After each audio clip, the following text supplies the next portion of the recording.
जैसे कि राहुल गांधी को पप्पू के नाम से कई लोग कहते हैं, उनके बयानों को हमेशा उल्टे नजरिए से देखा जाता है। सभी को नमस्कार साथियों, जैसा कि आप सभी देखते हैं, मैं प्रत्येक दिन एक अलग व्यक्ति से मिलाने का प्रयास करता हूं और उनसे बातचीत करता हूं।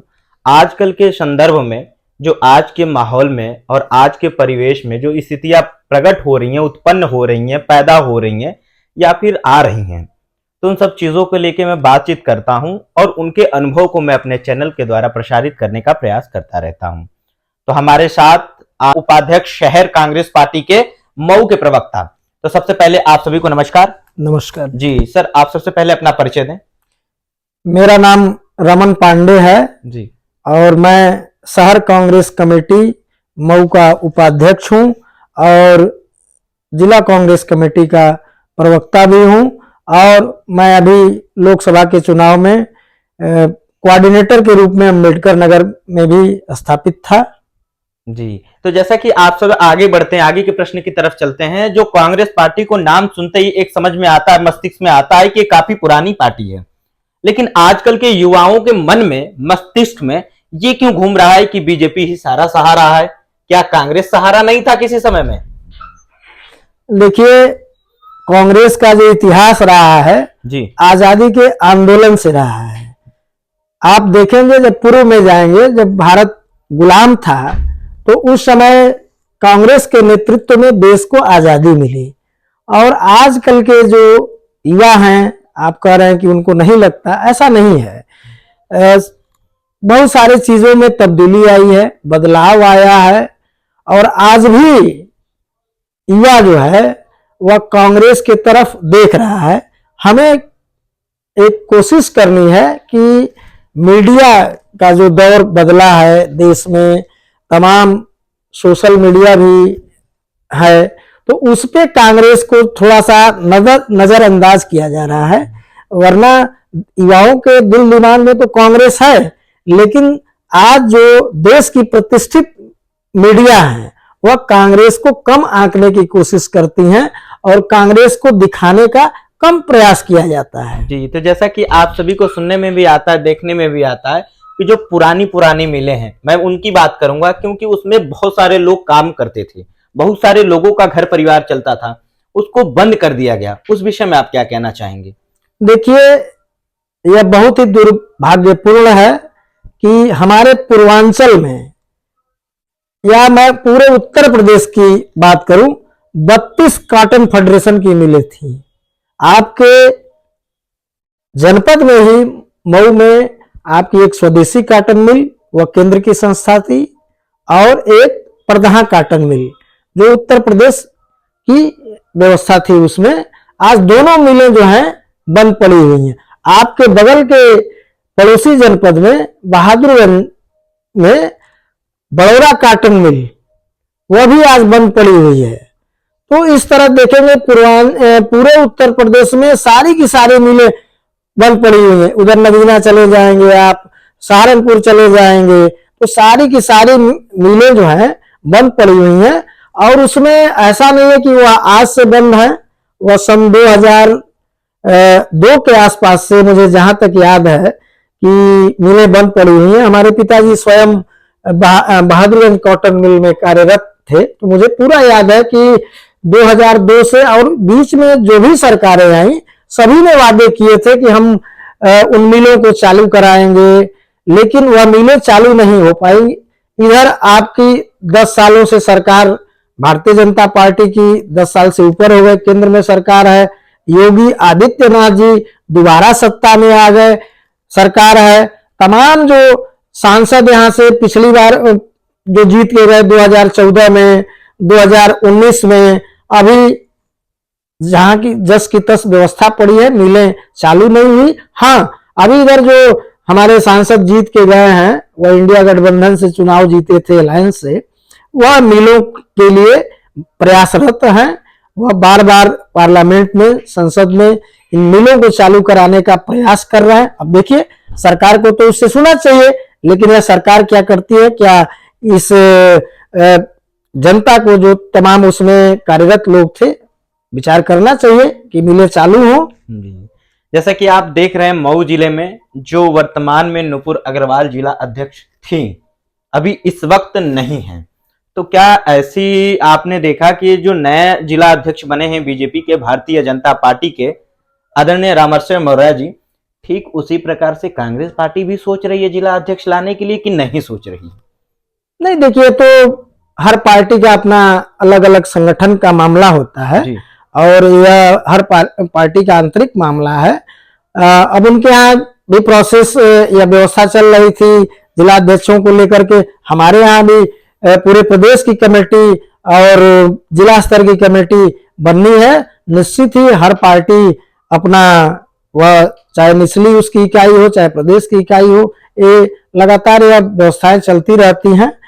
निश्चित ही हमारे यहाँ भी प्रोसेस में है। आपको बहुत जल्दी ही कांग्रेस पार्टी में आपको नए जिला अध्यक्ष, प्रदेश की कमेटी सारी आपको देखने को और सुनने को मिलेगी। एक और प्रश्न मेरा है, उस पे आप अन्यथा ना लीजिएगा। जैसे कि राहुल गांधी को पप्पू के नाम से कई लोग कहते हैं, उनके बयानों को हमेशा उल्टे नजरिए से देखा जाता है। हालांकि वो अपनी सोच से कहीं ना कहीं सही होंगे, क्योंकि कोई भी व्यक्ति अपनी पार्टी की बुराई करना नहीं चाहता या फिर उसकी रास्ता जो पद चिन्ह पे चलना चाहता है अच्छे तरीके से चलाना चाहता है। तो आखिर ये चीजें क्यों आती हैं, क्या समस्या है? देखिए, मैं आपको पहले ही बताया कि भारत उस दौर से गुजर रहा है कि जिस दौर में झूठ परोसा जा रहा है, झूठ परोसा जा रहा है युवाओं को गुमराह करके। आज जो अभी आपने एक नाम लिया कि इस नाम से जाना जाता है, बुलाया जाता है, कहा जाता है, आज भारतीय जनता पार्टी युवाओं को रोजगार नहीं दे पाई, नौकरी नहीं दे पाई, महंगाई नहीं कम कर पाई, लेकिन एक व्यक्ति को उसकी व्यक्तिगत छवि खराब करने के लिए हजारों करोड़ रुपए जो है खर्च किए गए कि मीडिया में कुछ नाम से उनको उछलवा दो, कुछ आरोप लगा दो। देखिए, पूरा देश देख रहा है कि जिस तरीके से भारतीय जनता पार्टी आज कल व्यक्तिगत आचरण पे हमला करके, व्यक्तिगत चीजों को पब्लिक में ला करके अब किसी नाम से बुलवा देना या कह देना, यह भारतीय जनता पार्टी का। लेकिन आज देश का हर व्यक्ति जान रहा है कि आज राहुल गांधी जी ही बेरोजगारी की बात कर रहे हैं, युवाओं की नौकरी के लिए बात कर रहे हैं। आज आपको बताना चाहेंगे कि अमेठी, रायबरेली से सांसद हैं राहुल जी, अमेठी से सांसद हैं शर्मा जी। आप पता करिए कि वहां के एक रामचेत मोची को, वह छोटी सी दुकान अपनी चलाता था जिसमें वह जूते बनाने का काम रामचेत मोची करते थे। राहुल गांधी जी अपने संसदीय क्षेत्र के दौरे पे थे और जाके उस दुकान में बैठे मोची के, उन्होंने उसका काम देखने और समझने का प्रयास किया। रामचेत को लेकर के अभी महाराष्ट्र गए थे दिखाने के लिए। राहुल गांधी जी का यह संदेश था कि जो छोटे छोटे चट्टी चौराहे पे गांव में लोग हैं, जो बढ़िया कारीगर हैं, वह देश को बहुत कुछ दे सकते हैं, ऐसे लोगों को सामने ला करके उनके अंदर एक नए तरीके का स्किल डेवलपमेंट करके भारत की अर्थव्यवस्था को मजबूत किया जा सकता है। राहुल गांधी जी किसी पूंजीपति के बच्चे को लेकर के नहीं चल रहे हैं, किसको लेकर चल रहे हैं? रामचेत मोची को, वह गांव का गरीब व्यक्ति जो एक छोटी सी गुमटी में अपनी दुकान चलाता है। अब ऐसे व्यक्ति को भारतीय जनता पार्टी कुछ कहे, लेकिन देश की जनता वह देख रही है, सुन रही है कि आज हमारे हक की लड़ाई को कौन लड़ना चाहता है, कौन बेरोजगारी की बात कर रहा है, कौन महिलाओं की सुरक्षा की बात कर रहा है, कौन पूरे देश में जो नफरत का वातावरण बना हुआ है, तो एक नफरत का माहौल है, उसको खत्म करने का प्रयास कर रहा है। राहुल गांधी जी 4000 किलोमीटर से अधिक पूरे देश का, कन्याकुमारी से कश्मीर तक का राहुल गांधी जी ने दौरा किया, लोगों से मिले, उनके दुख दर्द को सुने, साझा किए। उन्होंने देखा कि भारत की तस्वीर क्या है। उन्होंने नफरत के बाजार में मोहब्बत की दुकान खोलने का जो उन्होंने नारा दिया, पूरा देश उससे सहमत हो सकता है। क्या आप नफरत चाहते हैं? जी नहीं, बिल्कुल। क्या देश में मोहब्बत की बात करना गुनाह है? लेकिन राहुल गांधी जी ने मोहब्बत के लिए सबको, एक हिंदुस्तान की जो संस्कृति रही है कि अनेकता में एकता। हमारे यहाँ जो अनेक बहुत बड़ा देश है, जी हाँ, आप देखेंगे कि साउथ के जो राज्य हैं उनकी अलग संस्कृति है, हमारे उत्तर प्रदेश की अलग है, लेकिन सारे लोग मिलकर जी। एक अच्छा भारत देश बनाते हैं। जी हाँ, जैसा कि आपने बताया कि अनेकता में एकता, सबको एकजुट होकर चलना चाहिए। और एक प्रश्न मेरा ये भी आता है कि कहा जाता है कि कांग्रेस पार्टी कहीं ना कहीं जातिवाद करती है, कहीं ना कहीं वो अपने घर के लोगों को ही उस पॉलिटिक्स में घुमाती है, ले जाती है। इस तरह की ये क्या, इसमें सच्चाई क्या है?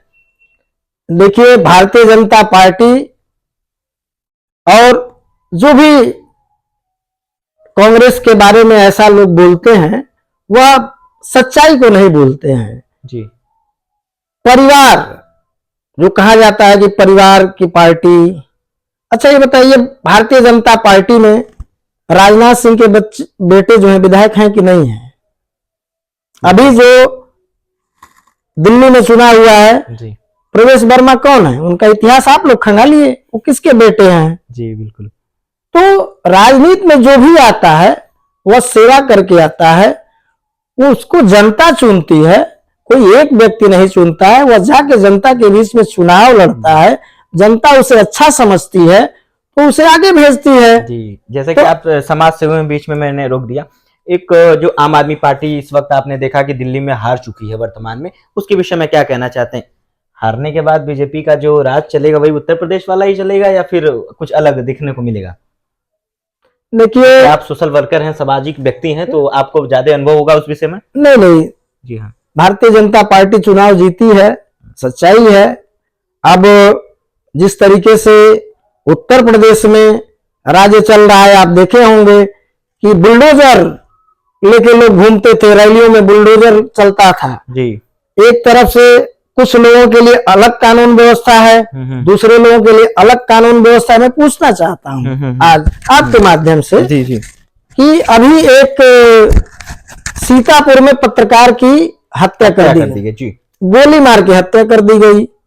पहले एक्सीडेंट हुआ, फिर गोली मारी गई। आज आप मीडिया से जुड़े हुए हैं तो आपको मालूम है कि उसमें उत्तर प्रदेश की सरकार ने क्या कार्रवाई की, किसके घर पे बुलडोजर चला, कौन दोषी है। आप दोहरा मापदंड उत्तर प्रदेश में रखते हैं कि अगर अब्दुल रहेगा तो उसके घर पे बुलडोजर चल जाएगा, अगर कोई फलाने रहेंगे तो उनके घर पे बुलडोजर नहीं चलेगा। यह दोहरा, देखिए कानून में सबको समानता का अधिकार, कानून सबके लिए बराबर होना चाहिए। तमाम ऐसी घटनाएं होती हैं। हाथरस का कांड हुआ, बुलडोजर आपको कहीं दिखा? तमाम हत्याएं हो रही हैं रोज उत्तर प्रदेश में, आपको दिखता है बुलडोजर कहां जाता है? बुलडोजर केवल एक वर्ग को डराने के लिए चला दिया जाता है। ये तो अगली लड़ाई किसके खिलाफ है आपकी? बीजेपी, बसपा या एक साथ सपा और लेके चलना है? हालांकि आपको देखने पे भी को भी मिल रहा है कि बसपा कहीं ना कहीं बीजेपी से मर्ज होने जा रही है एक तरीके से, क्योंकि जो संरचना बन रही है, जो लोगों के बीच दिखाया जा रहा है, ठीक है, कहीं ना कहीं वो आंकड़ा दिखाया जा रहा है कि वो संपूर्ण तरीके से वो विलीन होने जा रही है और वो बीजेपी में ही खत्म हो जाएगी।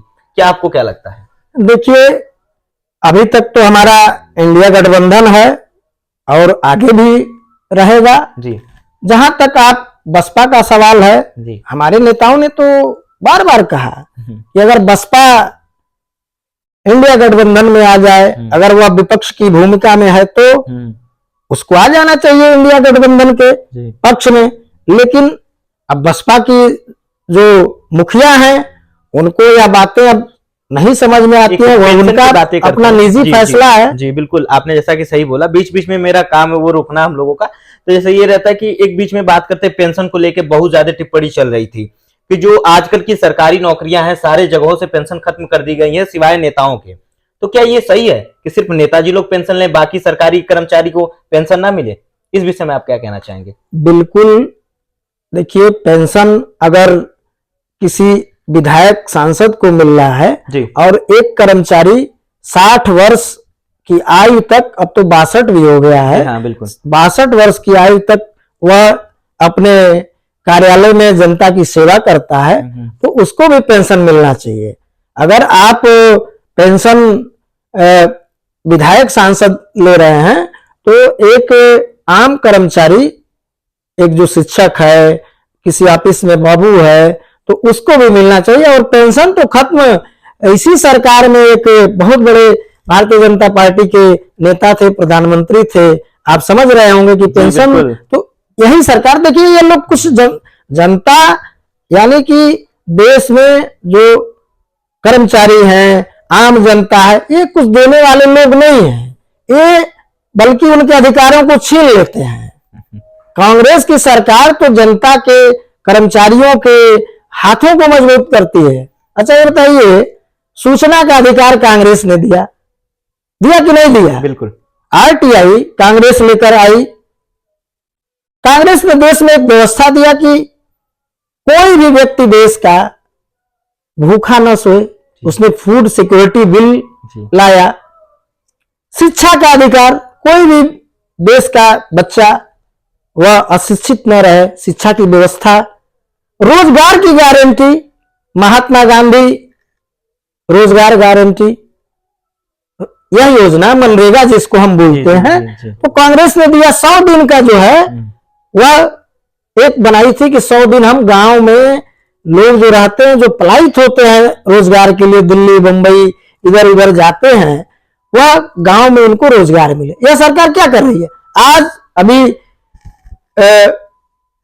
फाइनेंशियल अभी बजट की घोषणा हुई है, उसमें क्या हुआ? मनरेगा के बजट को ही खत्म कर दिया, कम कर दिया गया। आपने शिक्षा की बजट को कम कर दिया, स्वास्थ्य के बजट को कम कर दिया। तो ये लोग को जनता को देने वाले नहीं है, ये बल्कि छीन लेंगे, आपके अधिकारों को छीन लेंगे। और कांग्रेस पार्टी जनता के अधिकारों को देती है, कहती है कि लो अपना अधिकार, आरटीआई ले लो और बड़े से बड़े नेताओं की जांच करा लो, बड़े से बड़े कर्मचारियों की जांच करा लो। और हमारे ऊपर ही, कांग्रेस के ऊपर ये लोग पलटवार करते हैं जी। तो आगे का क्या प्लान है कांग्रेस का, क्या लगता है?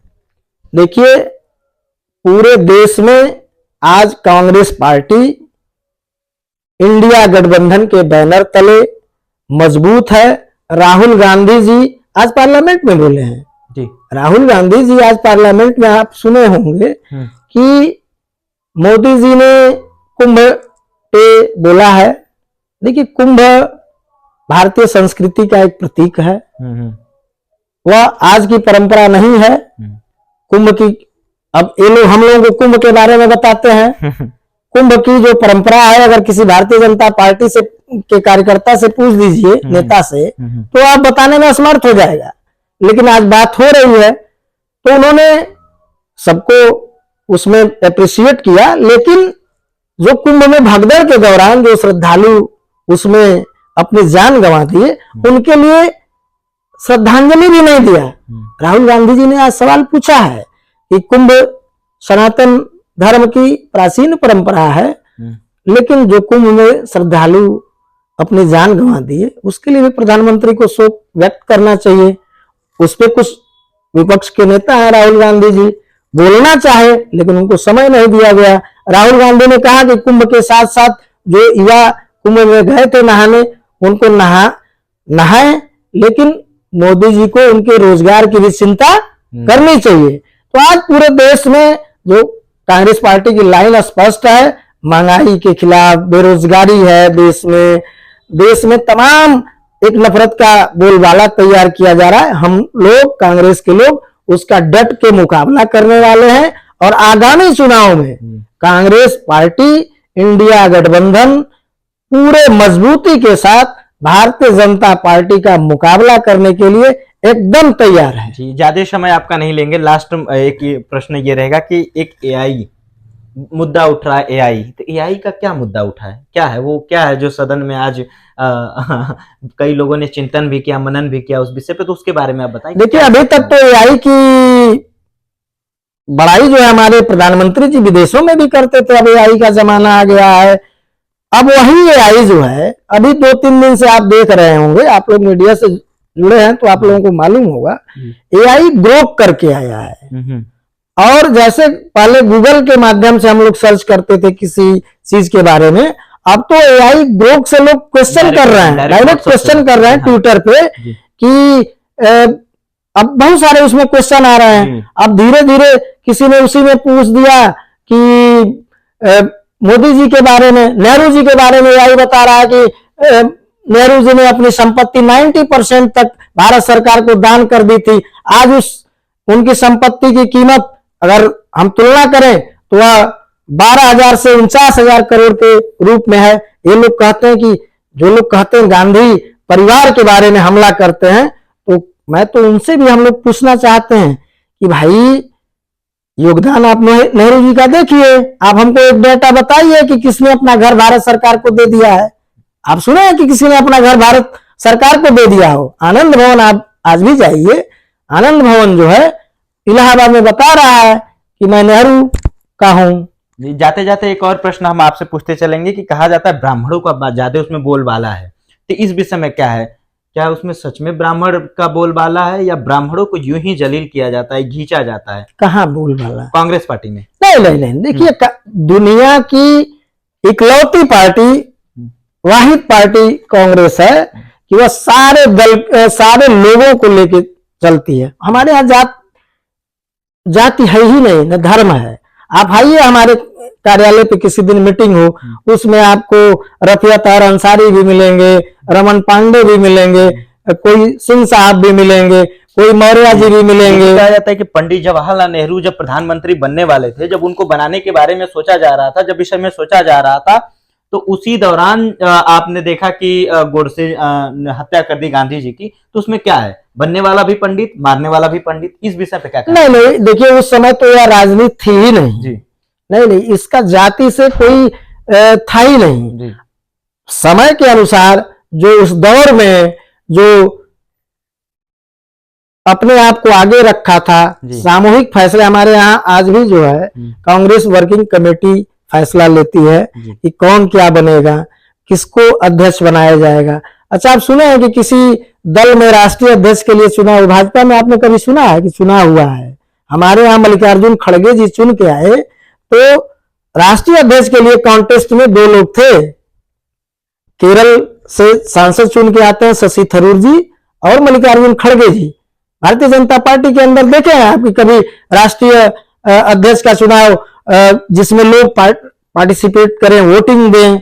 ऐसा नहीं होता है। हमारे यहाँ जो है पूरे लोकतांत्रिक तरीके से पार्टी में आंतरिक लोकतंत्र स्थापित है। किसी के ऊपर कि इनको जाति देखकर बना दिया जाए, ऐसा नहीं होता है। हमारे यहाँ संवैधानिक रूप से और जो पार्टी का संविधान कहता है उसके अनुसार से सारी चीजें होती हैं जी। धन्यवाद, बहुत बहुत धन्यवाद। जैसा कि आप सभी देख रहे थे, हमारे साथ जुड़े हुए थे रमन पांडे जी, और इनसे बहुत चीजें बातचीत हुई और वार्तालाप के बीच आप सभी को हमने दिखाने का प्रयास किया कि युवाओं से हमने क्वेश्चन शुरू किया, फिर उसके बाद सोशल पे गए, सामाजिक पे गए, पार्टी पे गए, विवाद पे गए, बहुत सारे प्रश्नों को हमने उसमें खुखेला है, और उसके बाद जो भी उत्तर रहा हम आप सभी के सामने प्रसारित करने का प्रयास करेंगे, और ये निरंतरता मैं प्रयास करूंगा कि हमेशा बनी रहे। और जाते जाते ही आदरणीय पांडे जी से हम ये सुनना चाहेंगे, कोई 2-3 लाइन हो शायरी के रूप में, मुखौड़े के रूप में, या फिर कुछ भी आप हमारे दर्शकों को बताते जाएं। देखिए, आजकल का जो दौर है जी, उसमें हमको एकजुट होकर के लड़ना है। एक शायरी के माध्यम से जो संदेश है, जो शायर लिखते हैं संदेश भी देते हैं। तो आज के दौर के लिए यह फिट है कि मुत्तहिद हो तो बदल दो निजामे गुलशन, मुंतशिर हो तो मरो फिर शोर मचाते क्यों।